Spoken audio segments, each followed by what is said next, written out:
Olá, o canal Educação e Business está no ar. E em respeito aos protocolos de segurança contra a Covid-19, mesmo mantendo uma distância adequada, realizaremos a entrevista de hoje utilizando máscaras e fazendo uso de álcool em gel, visando, é claro, a proteção coletiva. Chamamos de desenvolvimento sustentável o desenvolvimento que procura satisfazer as necessidades da geração atual, sem comprometer, é claro, a capacidade das gerações futuras de satisfazerem as suas próprias necessidades, de forma a possibilitar que as pessoas, agora e no futuro, atinjam um nível satisfatório de desenvolvimento social e econômico e de realização humana e cultural, fazendo, ao mesmo tempo, um uso razoável dos recursos da terra e preservando as espécies e os ambientes naturais. E para falar sobre desenvolvimento sustentável, estou recebendo hoje aqui no canal Educação e Business, Mário Auler. Mário, seja muito bem-vindo mais uma vez ao canal Educação e Business. É um prazer recebê-lo. Eu que agradeço, professor Giovanni. Quero cumprimentar todos que nos assistem nesse canal. É importantíssimo de transferir conhecimento, transferir informações para que a população tome ciência de um tema tão importante, tão atual. Quero saudar aqui o nosso pró-reitor Fábio Araújo, que, através da Unifia, da Universidade de uma maneira geral, quanto contribuiu para o município de Amparo, quer na questão educacional e também nas parcerias que desenvolve junto ao poder público, na saúde, na educação, enfim, a contribuição importantíssima que essa instituição de ensino oferece e engrandece a cidade de Amparo. Muito bem, Mário. Mário, por que é tão importante essa bandeira do desenvolvimento sustentável? Professor, o que acontece? Essa é uma pauta global, é uma pauta, inclusive, da Organização das Nações Unidas, que chama Agenda 2030. E ela é tão importante que ela se preocupa, de uma maneira geral, com o cidadão. Ela está focada nas pessoas.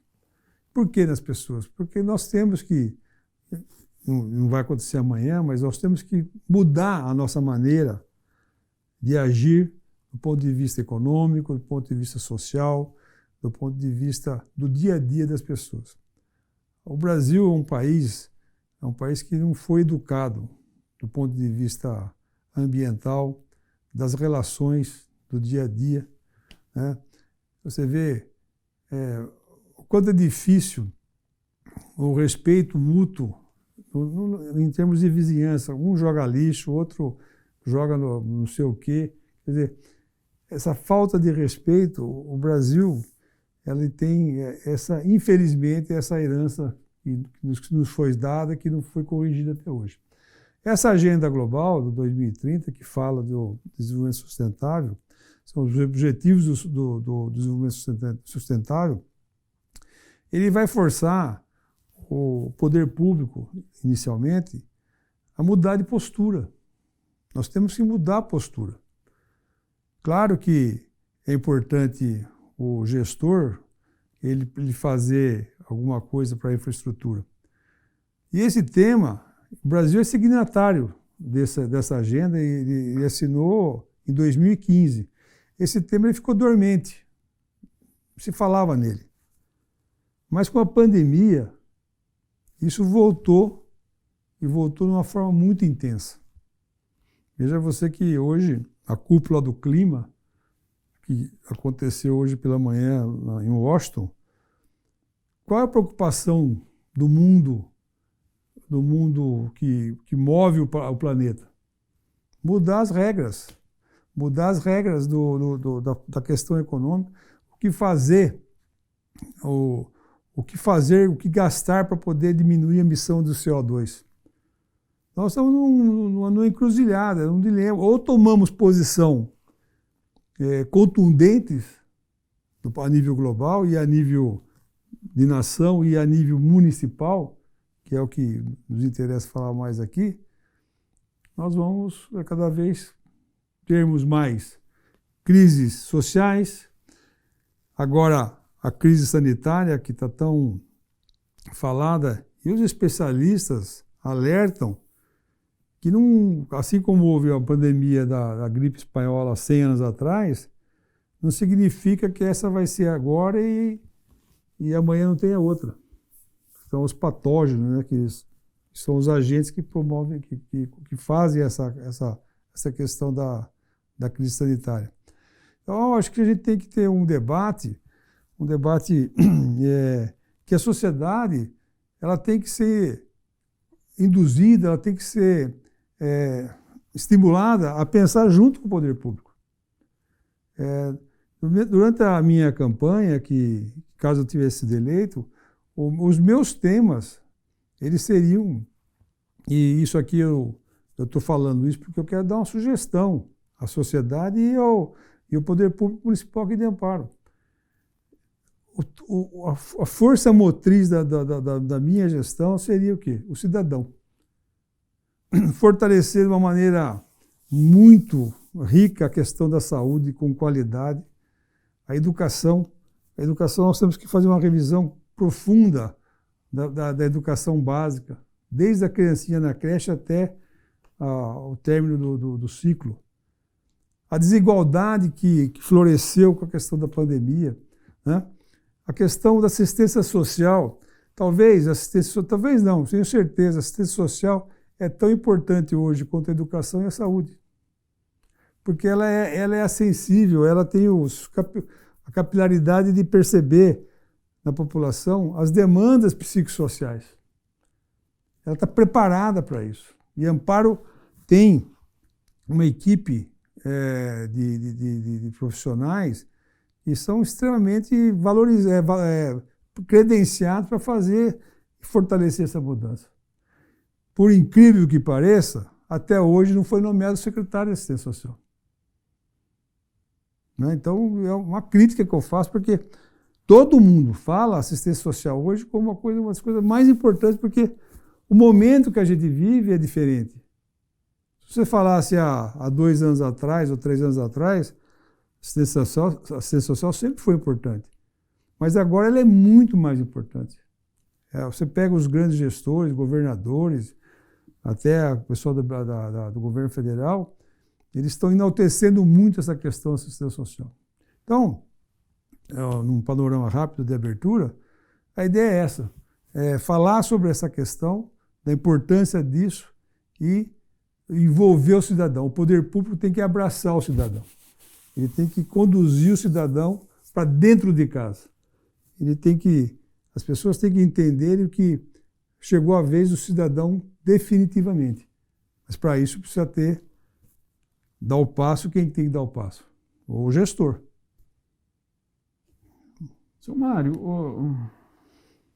o brasileiro em geral tem questionado muito as políticas do governo federal, principalmente as políticas mais diretamente relacionadas ao desenvolvimento sustentável, como, por exemplo, a pauta do meio ambiente, né? A gente nota, e as reclamações são constantes, de uma certa resistência do governo federal em tomar ações mais práticas nesse sentido, e com relação ao desenvolvimento sustentável em geral, né? Quanto que o senhor acha que essa visão do governo federal para com o desenvolvimento sustentável pode afetar naturalmente a necessidade dessa atuação por parte dos municípios?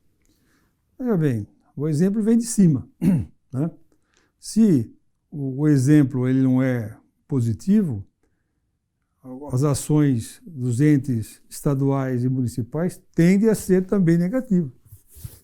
Veja, por exemplo, falando da questão, há quantos e quantos anos o Brasil virou as costas para o setor de saneamento básico? Se me falha a memória, são coisa de 60 milhões de pessoas ou 70 milhões de pessoas que não têm tratamento de esgoto. Não sei quantas milhões que não têm água tratada. Quanto custa para o país isso em termos de saúde? Se você mensurar, deve ser um número absurdamente elevado. Porque quantos anos isso acontece? Quantas crianças morreram porque estavam à margem de um rio poluído ou de um córrego poluído?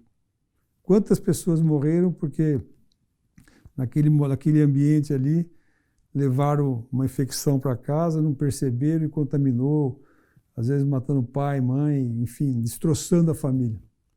Então, essa questão da postura do governo federal, independente de qualquer que seja o governo, e todos os governos para trás também não fizeram isso. Hoje, por exemplo, não tem mais nenhum recurso disponível a fundo perdido, a longo prazo, que leve o município a buscar esse recurso para poder resolver as suas questões ambientais do setor de saneamento básico.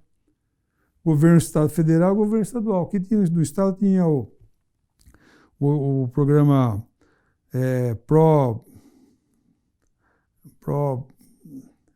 programa Água Limpa, e o governo fazia o investimento a fundo perdido para o município. Acabou a crise, essas crises que o país vem sucessivamente acontecendo e sem reação.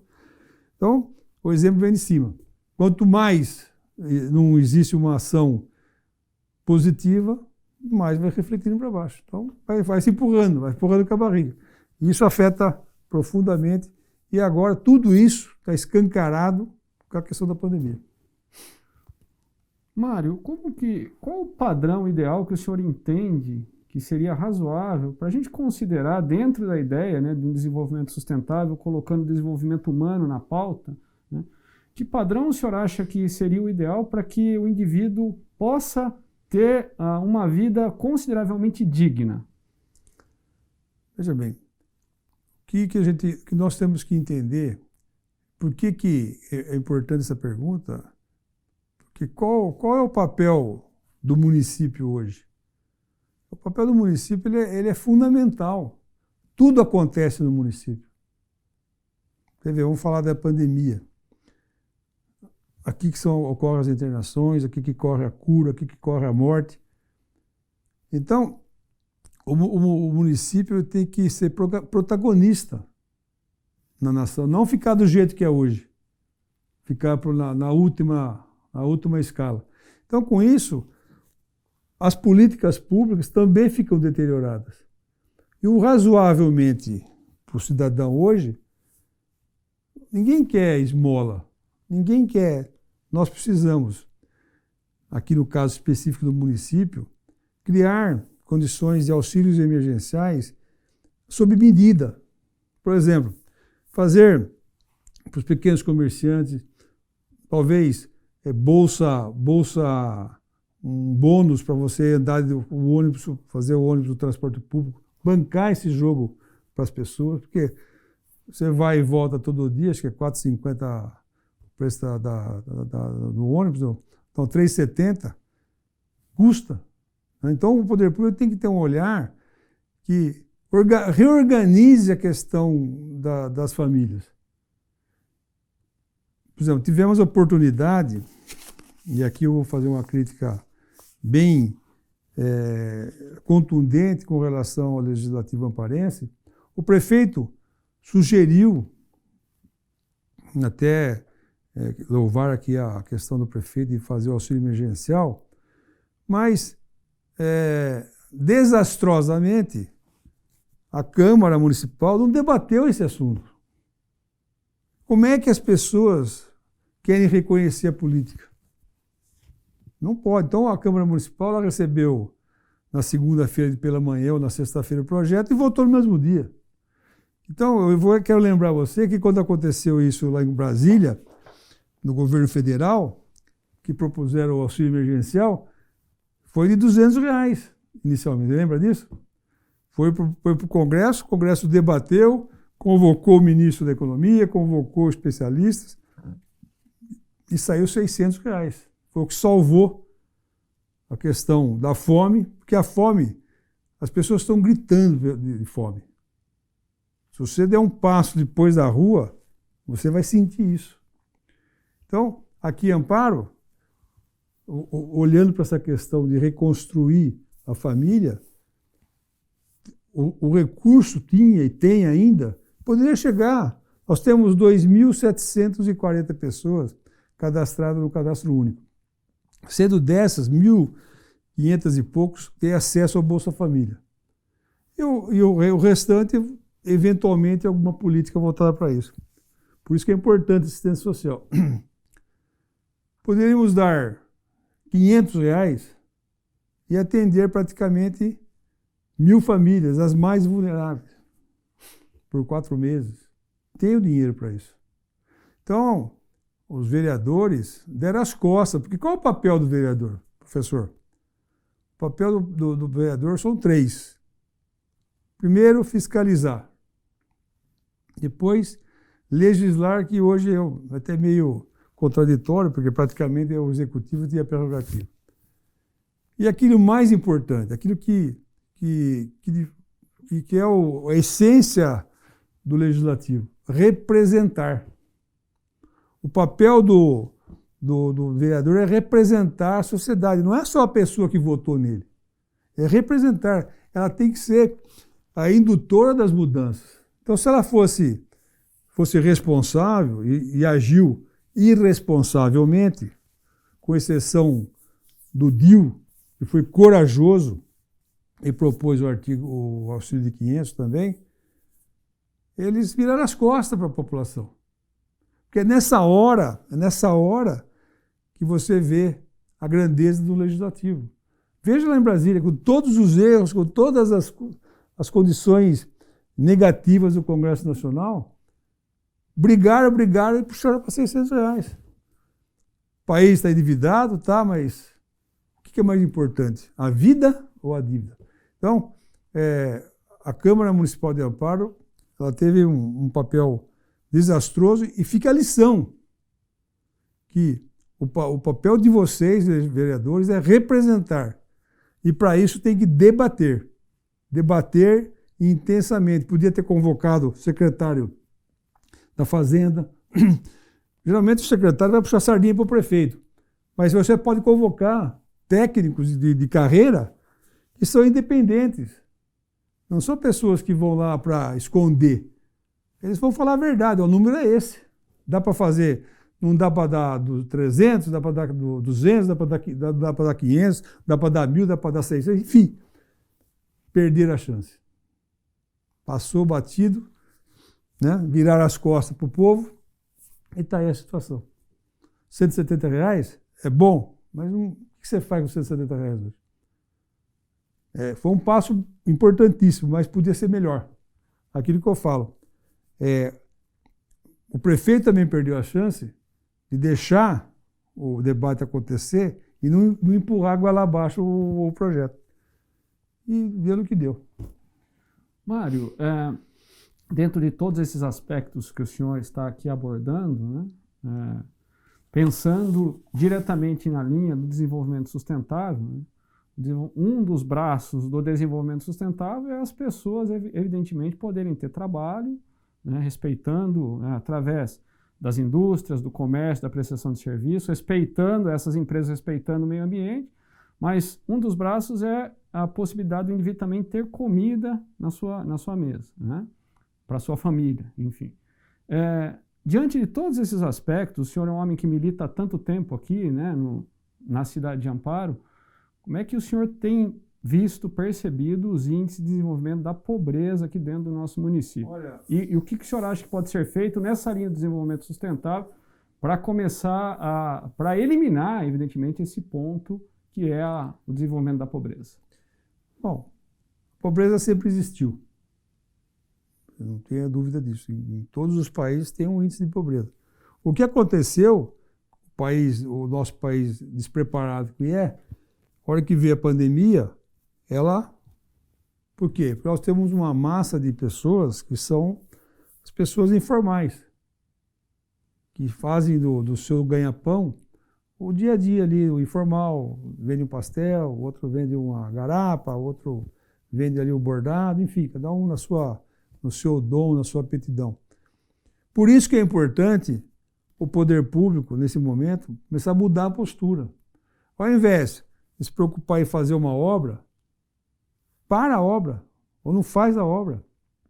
Nesse momento aqui, porque se você estender a mão, se você abraçar a população, e isso não é só o prefeito que tem que fazer, tem que convocar as pessoas, chamar as pessoas. Por exemplo, você pega a pastoral da Igreja Católica, a pastoral da Igreja Evangélica. São pessoas que têm o dia a dia, conversam o dia a dia com essas pessoas que estão numa linha marginal. Eles sabem como é que o que está acontecendo. Além de fortalecer a assistência social. Porque quando você une informações das mais diversas, vai sair coisa boa. Porque você ouviu, você respeitou o contraditório, a questão do diferente. Está sendo feito isso? Na opinião do senhor, então, um projeto que integre o poder público, né, e a iniciativa privada são fundamentais para potencializar uma série aí de ações que possam gerar benefícios sociais. É essencial, porque, como eu falei, os auxílios que têm que ser criados nesse momento, eles têm que olhar para essas coisas. Por exemplo, você pega um pequeno comerciante, ele não tem apoio, ele vai quebrar, ele vai fechar. Aí, o poder público pode criar um bônus para as outras coisas. Vamos socorrer a cidade. Porque se ela for socorrida, se ela conseguir respirar, boa parte do emprego vai aparecer e as pessoas vão começar a girar a roda. Agora, quebra o comerciante do bairro lá que tem uma lojinha de roupa. 2 empregos, vai embora. Fecha um que tem uma oficina. 10 empregos vão embora. Agora, você tem um apoio, e aí que eu falo que tem que ter a mudança do espírito do prefeito, do gestor. Então, temos que ter a coragem de fazer essas mudanças. A obra agora, não é quanto que me sobrou, quanto que eu tenho de recurso? Eu tenho X, então vamos fazer. Chama as pessoas, sentam com as pessoas, enriquece o debate. Aí você vai ter condições melhores de avaliação e aí toma uma decisão. Mas é uma decisão que foi debatida, não precisa ser de um dia, uma semana, 10 dias, volta de novo, não fechou a conta, chama os técnicos e aí formula. Então é uma maneira de você criar, porque você vai esperar o quê? É lógico que a indução maior é do governo federal, a economia como um todo, que vai refletindo na cadeia. Mas nessa fase de transição, o poder municipal é essencial, porque aqui na cidade que acontecem as coisas. Aqui que o dia a dia do cidadão está acontecendo aqui. Ó. Não é em Brasília, não é em São Paulo, ou no governo do estado, é no município. Então, aqui, pelo que eu tenho visto, nesses 4 meses de governo, a prefeitura hoje, para você acessar a prefeitura, é mais fácil você entrar no Banco Central. O povo não entra mais na prefeitura. Você pode lá constatar, vai fazer uma visita à prefeitura, ver se você consegue entrar. As portas foram fechadas. Não pode isso aí, tem que abrir as portas. As pessoas têm que ter acesso, subir a escada, procurar o secretário, procurar o técnico, tem que ter essa liberdade. Agora, chega lá, é um rosário de pergunta, marca, volta outro dia. Então, não vai dar certo. Então, eu fico aqui, eu não estou fazendo crítica ao prefeito, não. Eu estou olhando como cidadão. Eu não sei se eu ia conseguir, mas eu ia trabalhar nessa linha. Então, fica a sugestão. Prefeito, abra as portas. Chame as pessoas. Por exemplo, essa questão dos auxílios. Convoca os vereadores, convoca as pessoas que conhecem a realidade do país, da cidade, e segue em frente. Mário, como que a gente pode inserir a educação nessa pauta? De que forma a gente pode inserir a educação nessa pauta do desenvolvimento sustentável, principalmente a nível local aqui no nosso município, que é o que mais nos importa nesse momento? Então, um tema importante, porque a educação em Amparo, ela tem uma estrutura boa, tem excelentes professores, tem um corpo diretivo das escolas extremamente dedicado às crianças. Mas mudou. Com a pandemia, tudo isso aí, ó. Não, sabe? Então, eu estou muito preocupado, que eu converso com o professor, converso com pessoas ligadas à educação, não se está fazendo nada. são reuniões fechadas entre nós. Eu conversava com você agora há pouco, eu acho que a educação tem que ser o prefeito tem que convocar um fórum virtual, convocar professores aqui da universidade, pessoal ligado mais à questão de humanas, convocar gestores de escolas privadas, de escolas estaduais, né, Ministério Público para acompanhar, enfim, Judiciário, porque o que vai acontecer? A hora que chegar, que nem agora, a escola vai abrir. Não vai ser ligar a chave e começar de novo. Nós temos um brutal distanciamento da realidade com a escola hoje. Primeiro, modelo, não vai ser do jeito que está aí, vai ser híbrido. Qual a estrutura que nós temos para dar para o aluno? Eu fui, numa ocasião, num bairro ali na Varginha, bairro dentro da Varginha, e lá tinha lá umas 10 famílias. E como é que eles iam fazer? Não tinha internet. E assim, não é lá. Se você for aqui nos bairros, muitas famílias não têm internet. Então, por exemplo, estruturar, comprar os laptops. Nós temos aqui em Amparo uma empresa que mexe na área de informática. Toda a fibra óptica passa em frente às escolas. O poder público podia fazer uma parceria, linkar isso com as escolas municipais e fazer o município comprar os aparelhos, celular, o laptop, e dar de graça para essas famílias. Ajudar essas famílias, aos pais, a entender como é que funciona isso para poder ajudar na condução dos filhos. Porque você pega uma criança de 6 anos, 7 anos, ele não tem capacidade de ficar olhando para o computador e aprender alguma coisa se não tiver um adulto que possa orientar. Vamos deixar ele fazer a dispersão. O dia eu estava em Olambra, eu estava num hotel, fui visitar uma pessoa e estava observando lá um garotinho, como os pais vinham estar remotos também, estava no hotel. E o garotinho estava estudando ali, um computadorzinho e tal. Aí o pai e a mãe saíram, não, que você saiu, já começou a brincar com outra coisa. Então, essa preocupação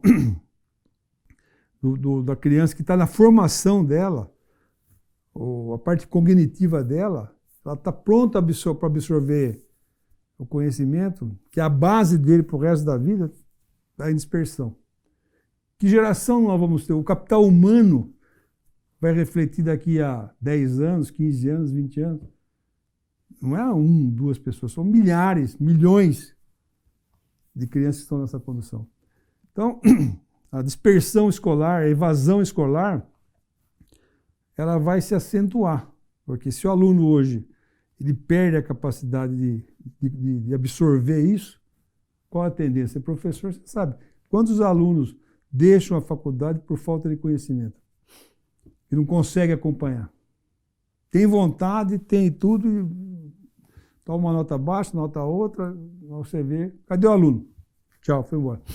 Então, tem que haver esse debate, tem que convocar essas pessoas, abrir, porque é do diálogo que você tem as ideias. Eu penso assim, eu acho que eu faria assim. O secretário de Educação, os diretores de escola, eles têm o quê? Eles têm o seu universo. Eu tenho certeza que estão estudando, estão olhando, estão a questão curricular, mas se você abre, você tem condições de receber ideias que podem ser que está na nossa cara e a gente não percebe. Então, eu acho que integrar a sociedade na condução, não só o pai e a mãe, que é importante participar da escola, mas outras pessoas, outros profissionais de outras áreas e de outros setores, do setor privado, do setor público, da universidade, quantas coisas boas podem ser apresentadas para enriquecer isso. Então, dentro do desenvolvimento sustentável, a tônica é o cidadão tem que ter transparência total. Por isso que o plano diretor, a hora que ele aparecer, ele está pronto para ser debatido, se a gente prepara esse ambiente integrando a educação, a questão da saúde, assistência social, para você integrar a sociedade para debater o plano diretor vai ser muito mais fácil. Mário, na prática, né, o que o município de Amparo precisa fazer, principalmente para atender o Plano de Desenvolvimento Sustentável elaborado pela ONU, levando em consideração, inclusive, os inúmeros aspectos que o senhor já abordou, né, em razão da pandemia, né? A dificuldade econômica, a dificuldade instituída na saúde, a dificuldade diretamente aí, relacionada à educação por conta da pandemia. Então, na prática, o que o nosso município precisa fazer, Mário? Bom, eu acho que, olhando objetivamente para esse tema, porque, na verdade, são 17 itens que compõem os Objetivos do Desenvolvimento Sustentável. Então, até quem tiver curiosidade, é só entrar nessa matéria. O diretor-geral da ONU ele abordou essa semana os 17 itens. Não um rol de coisas, mas que é um formulário geral, né? Cada cidade, cada país tem uma realidade diferente. Mas é o norte. Então, a primeira coisa que a gente tem que olhar para essa questão de desenvolvimento sustentável é repensar a cidade. A gente tem que repensar. E aí envolve o quê? O poder público. O poder público tem que ser repensado. Ele tem que ser sair daquele mundo da política e ir para a sociedade. Abraçar o cidadão, abrir espaço para o cidadão. Talvez uma das coisas básicas seria a questão digital da cidade. Nós não podemos fugir dessa questão. Eu acho que tem que haver uma questão digital emergencial na saúde. Como é que pode? Nós estamos em 2021 e eu falei muito isso na minha campanha, que você vai no posto de saúde e você marcou uma consulta para ir no especialista X. Aí no dia que você vai nesse especialista X, você sai correndo e esquece o seu prontuário lá no postinho. Aí você chega lá na hora, a pessoa, você trouxe o seu prontuário, o seu histórico, não, esqueci. Então você volta, senão não tem como fazer. Isso desmotiva a pessoa, custa para o município, porque perdeu o horário, perdeu o médico, perde a hora, o cidadão, que é o mais interessado, que está aflito com aquela sua doença, perde mais dias para marcar uma outra condição. Então, é primordial a questão digital, investir. O município tem que investir na questão digital. Ninguém vai escapar da questão digital no poder público. A educação, idem. Como eu falei agora há pouco, quantas e quantas pessoas não têm acesso à educação nesse modelo híbrido porque não tem condição de comprar. Então, focar nisso, focar na saúde de qualidade, educação universal, pública. As pessoas, a fase inicial, que é até o 9º ano que vai, ela tem que ser fortalecida, ser mais plural os currículos. Por isso que é importante debater. O que nós vamos fazer a partir de agora? Vamos pegar a cartilha de 50 anos atrás, ou de 10 anos atrás, ou de 2 anos atrás? Tem que repensar isso. Para que o cidadão, como eu falei agora há pouco, nós temos que preservar o capital humano, porque parece que deve demorar 20 anos. Passa que nem um foguete. Você vê, você que tem 40 e poucos anos, veja você, eu tenho 65, como a curva da qualidade vem caindo. A nossa faixa etária, a sua, a minha. Por quê? Cada vez pior. Então a pandemia tem o lado da morte, que ceifou, já está com 380 mil pessoas que já foram embora, infelizmente. E aqui em Amparo, quantas pessoas próximas da gente, é de cortar o coração, parentes, né? nós temos que rever, porque é uma oportunidade de reflexão. É uma oportunidade de reflexão. O momento que nós vivemos é refletir, e refletir com participação. Aí, também acho que temos que focar na questão da economia, uma economia mais robusta do ponto de vista do apoio do poder público.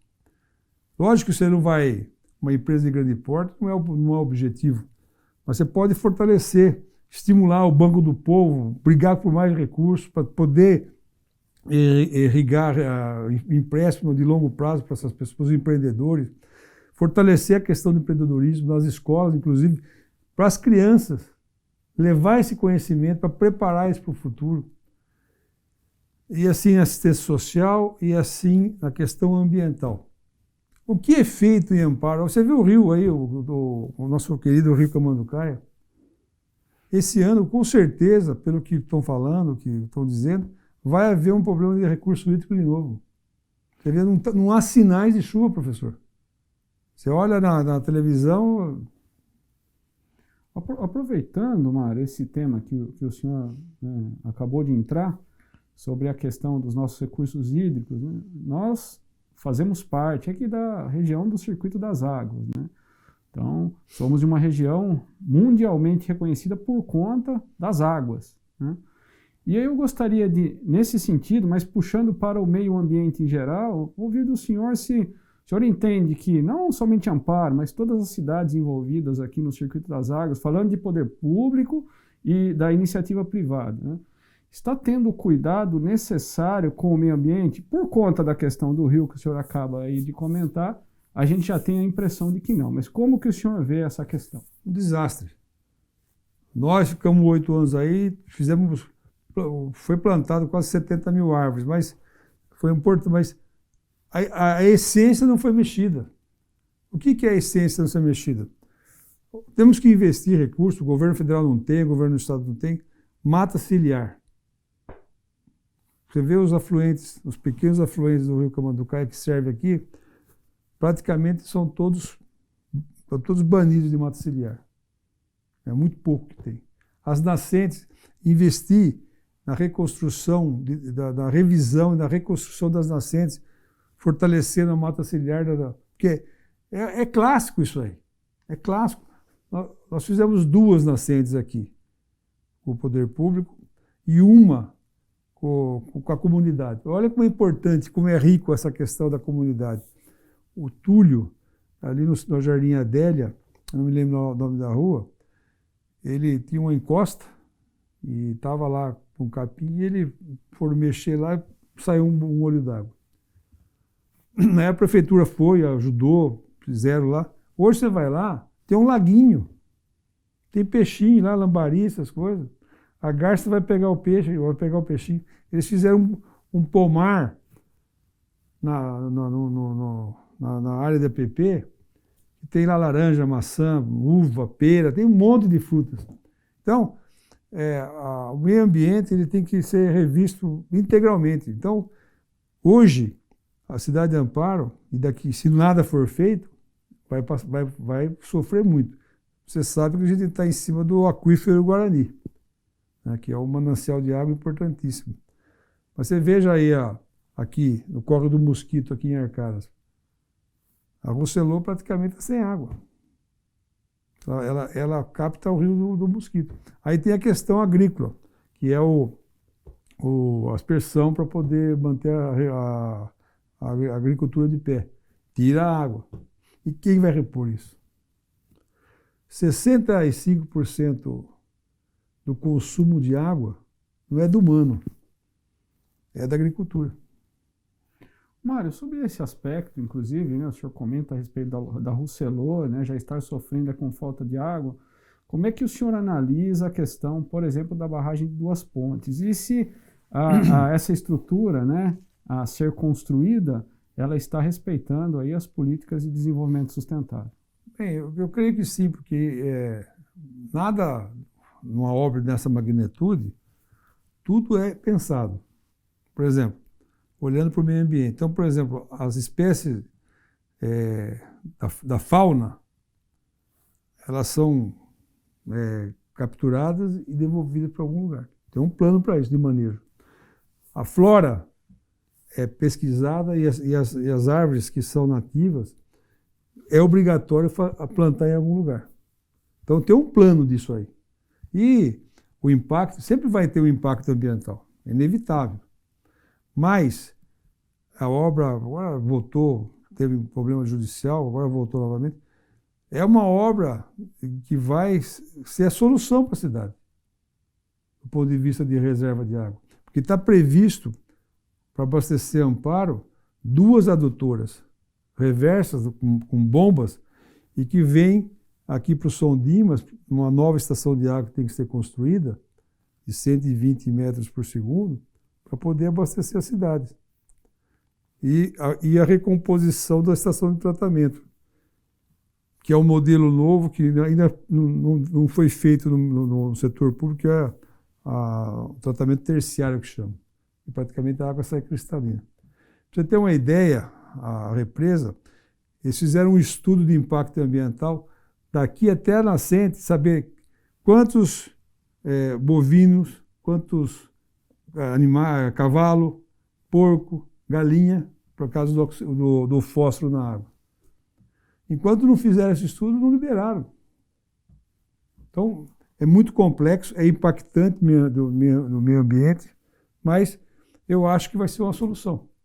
Porque a hora que ela estiver plena, e vai demorar muito nessa situação que está aí, eu acho que ela vai ser porque o que vai acontecer com a questão climática nos próximos anos? Essa é a grande questão, aí é a grande pergunta. Vai chover regularmente? Já não está chovendo. Né? Você lembra, em 2014, ainda nós não tivemos racionamento pesado aqui, mas você pega Itu, praticamente não tinha água. Quantos tempo ficaram sem água? A IP precisou parar em 2014, a racionou parou. A IP acho que parou uma semana aqui. Olha o prejuízo. Então, questão ambiental, uma coisa importante, a gente tinha um programa aí do Via Verde, está parado. Que é o quê? Troca de reciclado com... Você devolve para ele frutas e verduras. Estimula a população, ainda mais essa necessidade de alimentação. A pessoa guarda tudo que ele acha na rua, plástico, PET, para chegar no dia e trocar, para poder pegar de volta esse alimento. Está parado. Tem que fazer isso aí, ampliar mais para todos os bairros, investir nisso e outras coisas mais. A seletiva, que é o governo pegar as coisas da rua. Temos que fazer uma coisa que é gravíssima aqui em Amparo, que nós não demos solução, precisa da cidade, que é o resíduo da construção civil. Isso é extremamente... porque tem lá o cimento, o cal, é tóxico. E joga onde isso aí? Joga lá perto da JBS, vai jogando lá. Então isso tem que resolver. Temos que pegar isso na mão, o governo tem que pegar e seguir uma pauta drástica no meio ambiente. E para isso, para inibir inclusive a especulação imobiliária, inibir desmandos, inclusive de crescimento da cidade, tem que ser extremamente privilegiado, é o plano diretor. Nós temos que fazer uma revisão. O plano diretor foi contratado pela FIP, da Universidade de São Paulo, foi feito todo o esqueleto dele, e o plano diretor e o plano de mobilidade, são duas coisas. Né? A cidade de Amparo tem quase 200 anos, como é que vai ficar com o centro? Que tipo de modal de transporte público vai caber aqui na cidade? Tudo isso tem que ser debatido. Então, por exemplo, você pega aqui essa questão das florestas que tem no entorno de Amparo. Isso não pode derrubar mais uma árvore, não tem que ter especulação imobiliária, hipótese alguma disso aí. Tem que ser radical. Porque, você vê, já você olha quem vem lá de Itapira, você já tem umas cabeças de muro que já estão virando loteamento. E aí? Qual o valor? Quanto custa? Quanto vale uma floresta? Não tem preço. Você vê Amparo, ela vai aquecendo. Ela era muito mais fresca no passado, mais equilibrada. Veja hoje como é que está o calor que é. Então, o plano diretor, viu, professor, ele é essencial. Espero que o prefeito pegue isso e convoque. O legislativo vai ser fundamental. Agora, a sociedade é mais importante ainda porque ela vai inibir.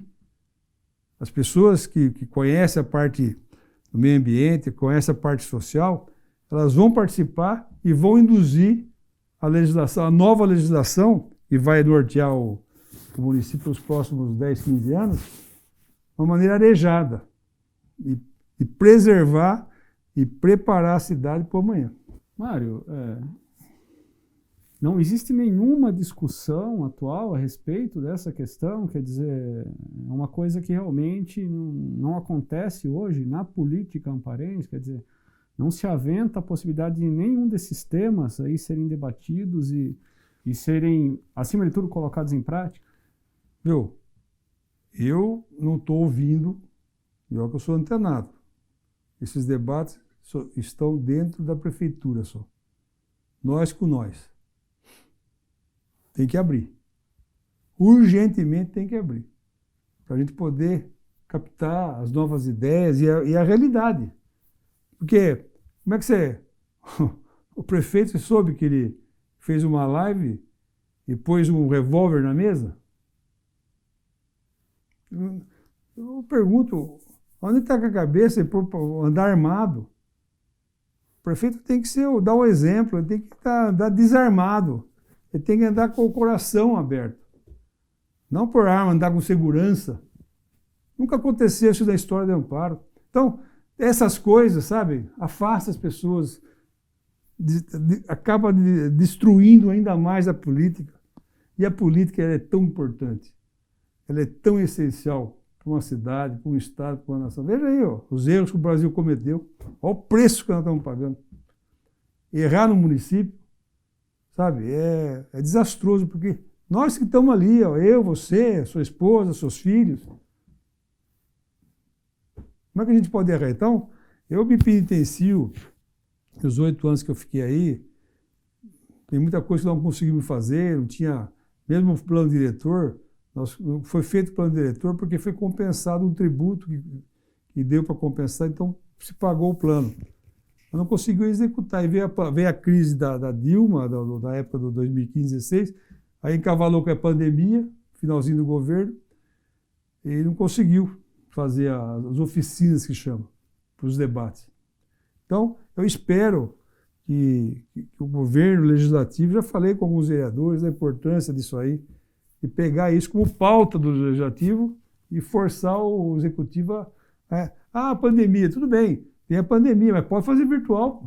Decide coisa em Brasília, no Congresso, com 500 e poucas pessoas, e tudo virtual. Assembleia Legislativa virtual, faz debates intensos. Aí hoje mesmo estava vendo, eles estão debatendo sobre a questão da questão sanitária, da fiscalização sanitária, importantíssimo para o Estado de São Paulo, virtual. Estava lá um monte de deputados falando. Então, essa desculpa esfarrapada que a pandemia está inibindo é a saúde, por exemplo. A saúde, essa questão aí voltando ao assunto que eu abordei, que está amparado, o CAPES e o Catavento, uma vergonha. Pô, as pessoas estão precisando disso agora. A questão do suicídio. As pessoas estão precisando disso agora. Quantas pessoas estão aí em depressão por causa da doença, ou que perdeu alguém, ou perdeu o emprego, está passando fome? Então, não adianta, temos que abrir o espaço. Se não dá para fazer pessoal, para preservar o funcionário, que também é importante, faça virtual. Combina com a pessoa e dá ao psicólogo, ao psiquiatra, abre, conversa, assistência social, vai para cima. Mário, sobre o aspecto de alocação de recursos para todos esses temas relacionados ao desenvolvimento sustentável, né? O senhor tem ideia, tem números de quais valores seriam necessários para se investir nisso? Eu não tenho números, mas eu acho assim, ó, todas as políticas que hoje compõem o município, o que é importante para você fortalecer o desenvolvimento sustentável? É planejar isso. Então, por exemplo, se eu vou gastar com a construção de alguma coisa, bom, isso aqui não é prioridade. Se eu vou fazer um novo posto de saúde, se tem o posto de saúde, então qual é a prioridade? Então, focar os recursos, não importa a quantidade que seja, para olhar para esse lado. Eu acho que primordialmente é a questão dos auxílios, nesse momento. Esse momento de aflição, de degeneração das pessoas, da família, dos negócios. Eu acho que tem que ser ali, ó. Na época do ano passado, que teve a pandemia, todas as datas importantes do comércio foram abertas, o comércio estava aberto. Por quê? Diálogo. Conversava, via associação comercial, sentava lá, blá, blá, blá, blá, blá, blá, e saía uma maneira. Driblava um pouco o decreto e olhava para o cidadão e para o comerciante. Hoje foi 2 vezes que o decreto valia na segunda-feira, o nosso prefeito, um fez a quinta e o outro fez no sábado, porque precisava fazer isso. De sufocar ainda mais o comércio. Então, sabe, falta de diálogo, falta de experiência, talvez, de conversar, ouvir os secretários. Tem muitas reclamações dos secretários e o prefeito não ouve. Então, fica difícil. Então, Mário, o senhor pretende, dentro dessa pauta de desenvolvimento sustentável aí, né, pretende, talvez aí seja prematuro, né, para essa resposta, mas hoje, o senhor tem ideia de concorrer novamente à Prefeitura Municipal para colocar em pauta essas políticas de desenvolvimento sustentável e outras demais que o senhor julgue importantes? Não, independente de ser candidato ou ser candidato, você pode, como estou falando aqui, se eu fosse o prefeito, vamos ouvir o que ele falou.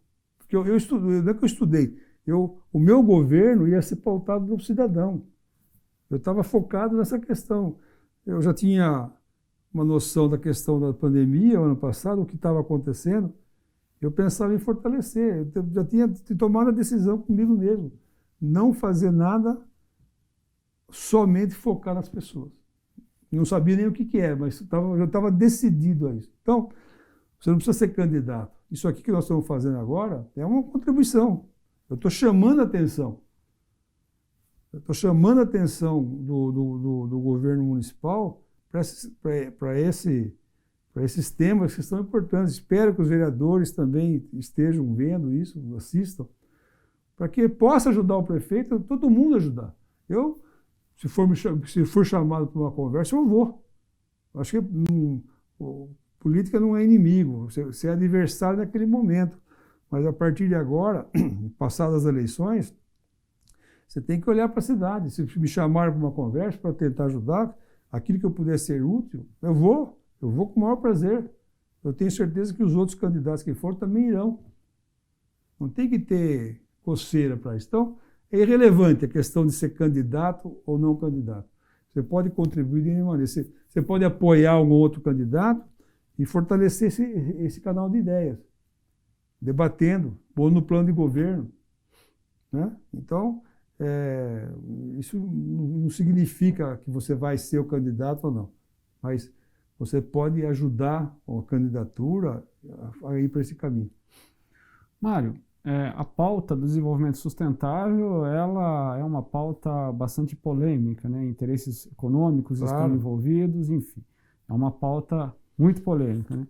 O senhor acredita que nós, enquanto espécie humana, conseguiremos atingir, né, um ponto ideal de desenvolvimento sustentável? Será necessário, mas o senhor acredita que nós conseguiremos atingir esse ponto ideal? Eu tenho que acreditar.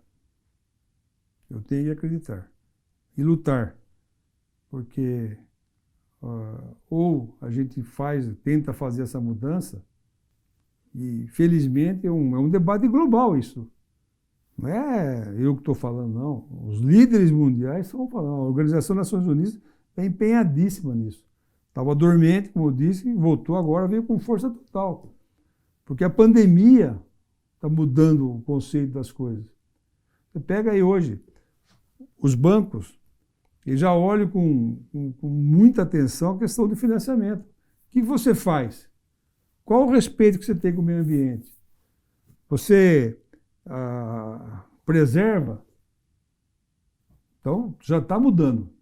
Não é só o desejo de uma pessoa, ou de várias pessoas, ou de um poder. As condições já estão se alterando. Que é a pauta do ECG que fala que é do social, desenvolvimento e sustentável, que é uma outra pauta da questão empresarial. Também é a nível global. Então, está vendo, as próprias empresas estão percebendo, principalmente empresas de varejo, que estão relacionadas com produtos, com a população, que a própria sociedade está rejeitando produtos que são tóxicos do ponto de vista do meio ambiente. Então, esse impasse está se desenvolvendo de uma maneira subterrânea, mas com velocidade. Então, eu acredito sim. Lógico que nunca vai chegar ao ideal, mas essas mudanças são essenciais para a nossa sobrevivência. Dos nossos filhos, dos nossos netos, da cidade. Porque a cidade, se ela não for preparada, ela vai ser atingida por crises sociais, por crises econômicas, por crise sanitária. E aí, como é que a gente vai se debater com isso? Então, eu tenho que acreditar e tenho essa esperança de que o mundo se envolva nesse debate de uma maneira tão intensa que a gente se preserve para o amanhã. Porque senão, todo esse pensar de catástrofe, que se retrata através de livros e de filmes, pode se tornar uma realidade. Mário, esse tema é muito importante, né? Fica aqui o estímulo, né, para que essa discussão ela se amplie cada vez mais. Quem sabe a partir daqui, né, que esse tema seja cada vez mais discutido e soluções possam ser pensadas para o agora e para o futuro também. Mas, infelizmente, nossa entrevista está chegando ao fim. Gostaria de abrir espaço aí para que o senhor se dirigisse aos nossos internautas. Eu queria deixar aqui uma proposta para você, professor. Assim que acabar de voltar à aula presencial ou virtual, promover um debate através da universidade. Tem direito, tem uma opção de cadeiras que já permite debater, até para os alunos tomar um conhecimento depois que talvez eles não tenham essa experiência no amanhã. Então, fica aberta aí essa proposta de vocês pensarem. Mas dizer que foi muito emocionante ter a oportunidade de falar sobre o desenvolvimento sustentável. É um tema importantíssimo, um tema que impacta essencialmente nas famílias, que impacta na economia, que impacta no meio ambiente, enfim. Ele vai moldar, de uma maneira geral, a resiliência de uma cidade. Essa cidade ela tem que se preparar para essas coisas que se ocorria de tempos em tempos e agora cada vez mais próximo. Então, agradecer muito e espero que quando isso for ao ar, haja um debate no poder público, no legislativo, para que essas forças se unam e, essencialmente, o debate, para quê? Para atingir essencialmente o cidadão. As políticas públicas têm que estar voltadas para o cidadão. Tudo bem, Mário. Muito obrigado pela sua presença e até um próximo encontro muito em breve. Eu que agradeço. Muito obrigado. E não se esqueçam de acessar os conteúdos do canal através do site unize.pe/unifia, Facebook, Instagram, YouTube e também LinkedIn. Além de poder nos contatar através do telefone 19 3907 9870. Vem estudar no Unifia e transforme seu futuro. E não se esqueça, vamos nos cuidar e cuidar do próximo. Uma ótima semana para todos nós.